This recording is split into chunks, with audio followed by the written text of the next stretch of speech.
Hello, marketers, and welcome to another Claritas Fireside Chat. My name is Monique Ruiz, and this time I'm very excited to bring you a conversation all about growth marketing tactics. Regardless of the industry you're in or what your company serves, I'm confident you'll walk away from this conversation with a few ideas for how you can meet better prospects, market more precisely, and improve your ROI. To help me put you on the right path forward with these tips, tricks, best practices, and real life use cases, I've invited Jeanna Barrett to join me.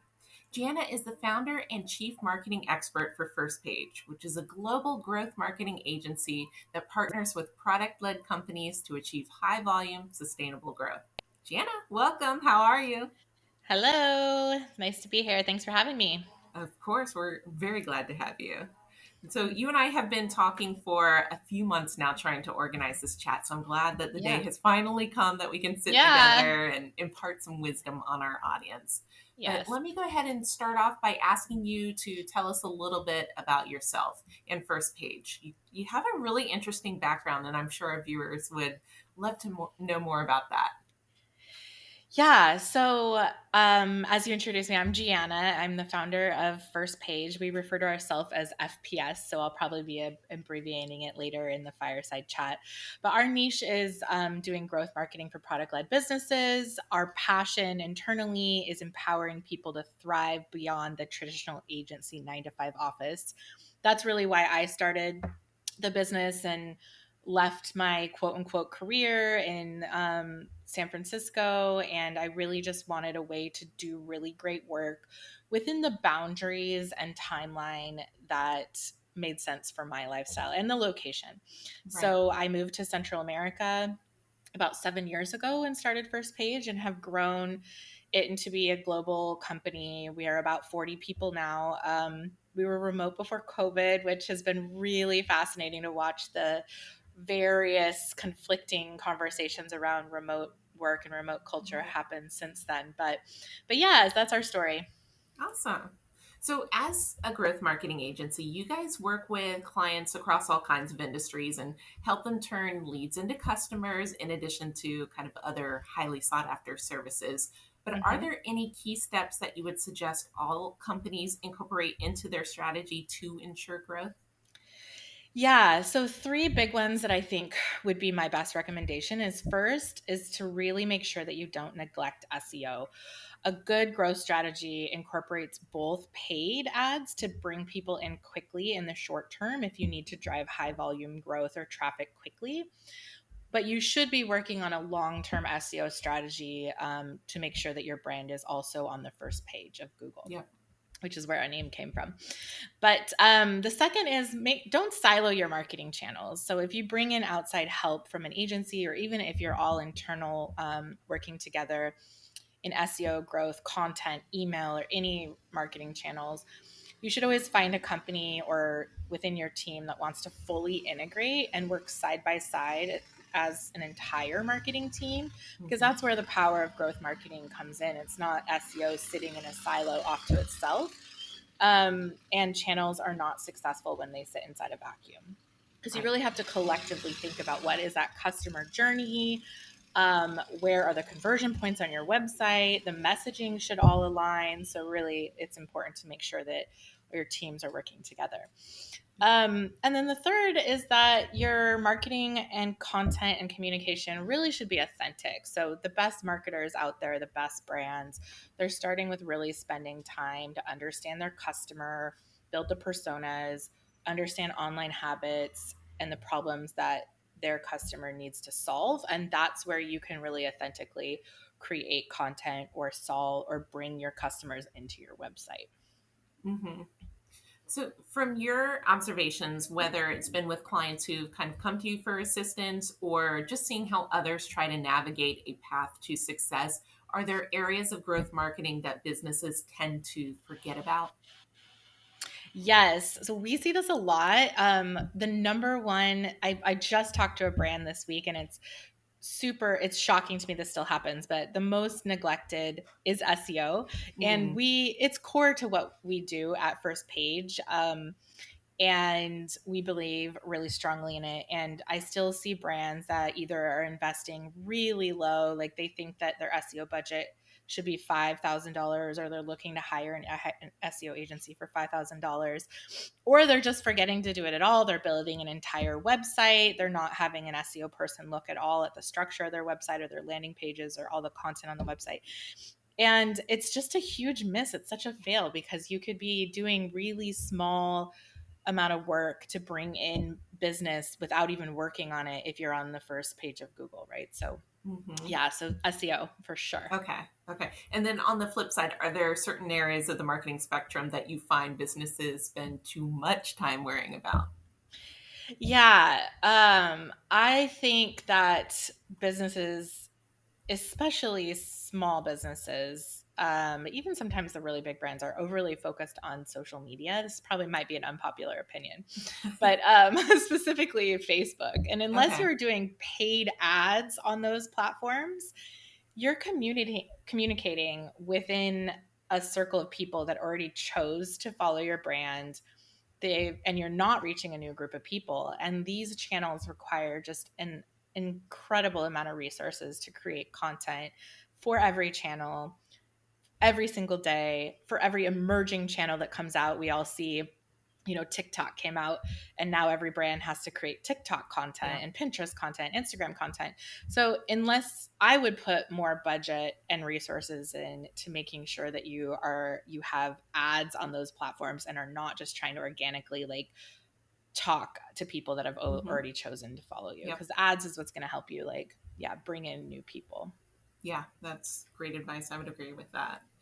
So when you and I were first introduced, I immediately went to your website, as one Yeah. does, Right. and you talk about the importance of auditing your content, CRM data, and outreach and SEO.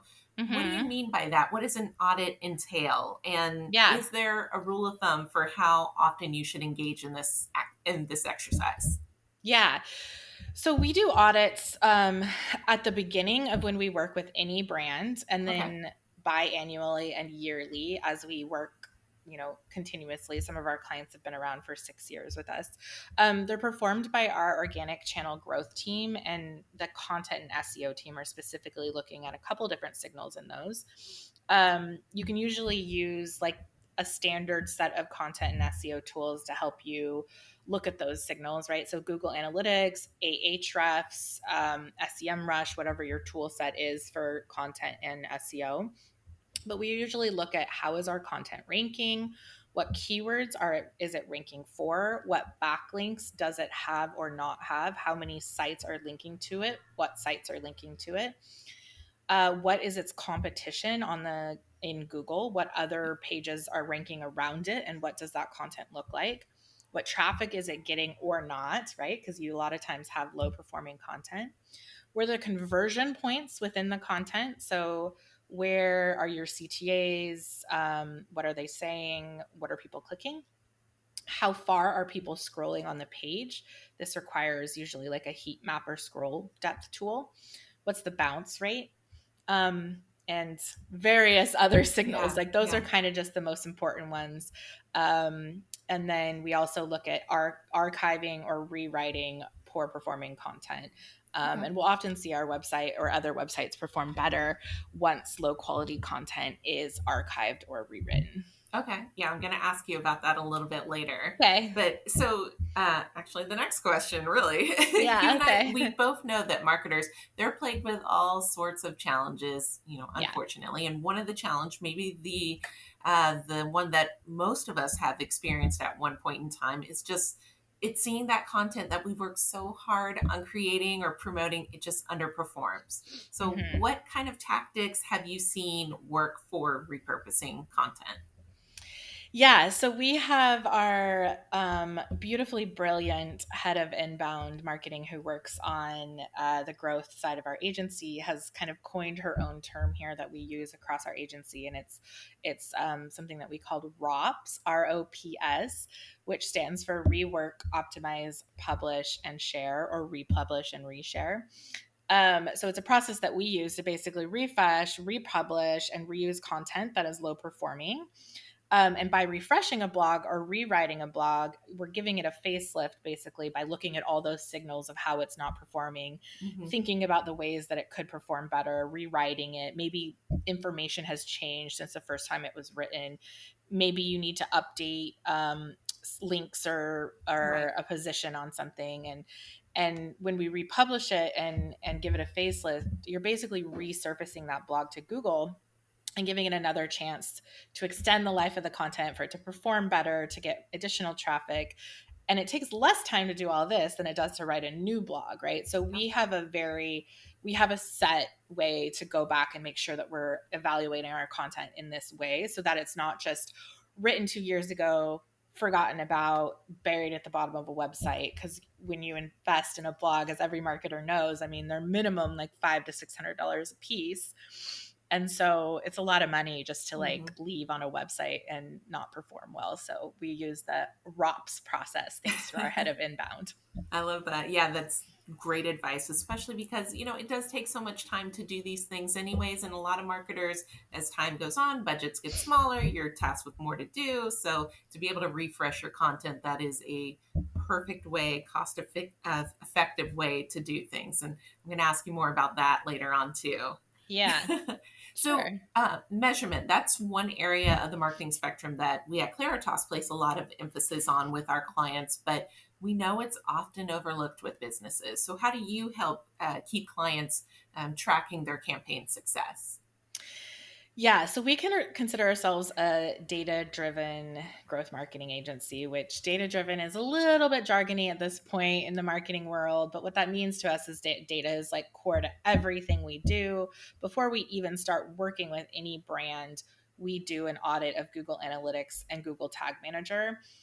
We don't believe that we can start to do great work unless we're tracking our great work. So really, Hmm. we're setting our clients up for success to make sure that they're tracking everything appropriately. Because next to my shock of SEO, my second shock is like, or might be my first shock, is how many brands are not tracking things Yeah, appropriately and how bad their Google Analytics is set up. And yeah. so, really doing an audit with someone that knows what they're doing. We personally have like a director of analytics on our team that does all that work. And then second to that, we create dashboards. It's really important to create a marketing dashboard as a brand. There's so many different platforms that we use. There's an incredible amount of tools. They come out yearly, weekly, daily. And we use there's various amount of tools. We happen to use Clipfolio, but it allows you to push in data from many different sources into one central location, so that anytime you can pull up in real time the performance. So our clients can pull up real time performance and dashboards versus like only seeing a report once a quarter in a Yeah. PDF format, which I find very outdated. So yeah, that's what we're doing. Yeah, and that's a good kind of reason why you work with an agency, why you have a partner, so they Yes. can do that for you, because it's a lot for a team to take on their own. So bring in the Yes. experts. For Yeah. sure. Yeah, like I said with our Google Analytics expert, I mean, that is an expensive role and it's a very niche role. And you Hmm. really have to bring someone into your business and your brand that knows what they're doing with tracking and measurement. Otherwise, you should not even do marketing at all, because you're not going to be able to say, like, this worked or this didn't work, Right. or we wasted $10,000 or we could have tripled down here. So, yeah, Hmm. we are like so strong in our convictions on getting your analytics right. Yeah. So I know, every year competition for customers, it kind of seems to intensify, especially when consumer choice is increasing and media channels, which we talked about, the options there are growing. So what do you think makes a business stand out in today's environment? Yeah, that's difficult because competition is, I mean, is there any one person doing only one thing at this point? Like every brand, every business has many competitors. I think it's really important. We try to always keep kind of a true north, and understanding your customers. So if you have a true north goal as a team of what you're trying to complete or what you're trying to do in a year or even a quarter, Hmm. or a month, and you really understand your customer, I think that that will get you far ahead versus like in the weeds of constantly tracking your competitors. Like that being said, we do always recommend, and we do ourselves for our clients, buy annual and annual competitor audits. So we're looking at specifically a couple times a year just to make sure we're like keeping our pulse on our competitors, what they're doing. Mhm. But outside of that, we're trying to employ really great people with big ideas that are going to come up with something that's really unique and cool without like, if you focus too much on what the competitor is doing, then I feel like you just end up kind of thinking about or copying a competitor, right? So it's Yeah. like, yeah, so it's all of those things. Yeah. And how do you stand out if you're, following what your competitors are doing? You need to differentiate yourself. Know what they're Yes. doing, but make sure you're staying, like you said, that true north. Yeah. And So, that requires to like make sure that you're kind of investing in the brilliant minds internally or externally, right? Like invest in an agency with brilliant minds or hire mhm, someone with a brilliant mind and to bring those big ideas to the table. exactly. And Yep. yeah, be a standout So, kind brand. of on the other side of that, so some industries, they're having to deal with competition in ways that other industries don't really or typically experience. And I'm Yeah. thinking a good example of that would be in the political arena, which I'm Hmm. seeing right now, where one candidate will attack another candidate in a campaign ad. So, what Yeah. can you do as a business when your competitors aren't exactly playing nice with their campaigns? Yeah. Um, I see this a lot now. I think that Okay. people are just getting like, a little riskier online. And the one I specifically saw was kind of a competition between ClickUp and Asana, where they're like Mm, calling each other out in their ads. And we experienced that recently also with our biggest client, and their competitor was running kind of smear based campaigns in PPC that specifically took direct messaging from their website and kind of made fun of it. And you know it's similar to like kind of taking the high road and looking further ahead than your customers. We took that road, right? Like we think it's best to be objective, mhm. but work really hard to differentiate your product. Make sure that you clearly actually do have the best offer and you're Yeah. not trying to hide your offer, lie about your offer. And if you clearly have a better offer and you objectively state your offer, or even like we've built objective comparison pages. Comparisons are a great SEO strategy. Like you two brands, like people will often research like Asana versus ClickUp, and you'll see Right. those as high competitive keywords. So you can build a comparison chart that like objectively states how you're different than your competitors. Or even we've also seen some smart plays with affiliates is like work with affiliates and have them share the differentiators so that it feels like it's coming from a third party instead of Mhm. like your brand talking about why you're better, right? So we've seen some success with like some affiliate work as well. Yeah, that's definitely a good way to go about it. Taking that high road, but like you Yeah. said, you have to, the way that you come out ahead is by showing that, the proof is in the pudding with the work that you do, the success you see. So focus Yep. on that. Great Yep. advice. Yep. That's right. So I'm looking at the clock now. We've kind of been chatting a little bit of time, but I don't want to forget to talk about budgets, because Yeah. budget concerns, they can hold companies back from investing in the resources that would actually help push them towards their goals. Yeah. Do you have any, I know we've talked about a few, but do you have any other cost effective ways that companies can go to market and strive for success without breaking the bank? Yeah, this one's really hard for me because I am never going to give anybody any advice other than like it's difficult to see return in marketing without the investment. But my best advice is to hire and invest in an expert to do the work versus trying to do it all yourself or hacking something critically important like paid ads or an email strategy or SEO or whatever it is. Because many brands are just going to spin their wheels and waste time because they didn't take the time to invest in the expert that knows what they're doing. And when you do that, it allows you to kind of focus on other areas of the business that might be critical while also doubling down on the fact that you're not wasting time and being inefficient or like starting over a strategy or a year down the road it didn't turn out how you wanted to, so you wasted all this time and money, and then you still have to bring someone in that knows what they're doing. So Right. really just investing from the get-go, like suck it up. Like marketing costs money. Yeah. Like figure out what channel is going to work the best for you, and then get someone that's really going to like look at the data, track the data, and tell you what's working, and they're results and growth driven. Hmm. There's very few times when you actually make the investment up front to do things right that you're disappointed, in the sense that, Yeah, if you're doing it right the first time, like you said, you don't have to go back and right. course correct and spend a lot more money in the Yes. end. Yes, exactly. It's That's where like the time suck and DIYing at waste home, gets. Yeah, yeah, exactly. Yeah, doing the tile yourself. Yeah, exactly. Yeah, All right. So that, I think that's a pretty good place for us to sort of wrap up the conversation. But cool. I do want to thank you for joining me today and Yeah. give you a chance to plug anything exciting on your end that's coming up, as well as letting our viewers know where they can connect with you on First Page. Sure. Yeah. So, first, if any brand is looking for, exponential growth, we are a growth agency with three uniques. Like, we are a partner. We love to be inside of a brand and work closely as a true extension of your house and your team. We hire the best in, insert location here. So we are hiring on our website right now, which is firstpagestrategy.com. We have about 2 or 3 roles every single month for the rest of this year. So if you're a marketer or looking for a remote company, that's where you'll go. And then our third unique is that our process is really bespoke to like high growth product led tech companies, if that is your brand. So that's us, firstpagestrategy.com. And I appreciate you having me here. Yeah, thank you.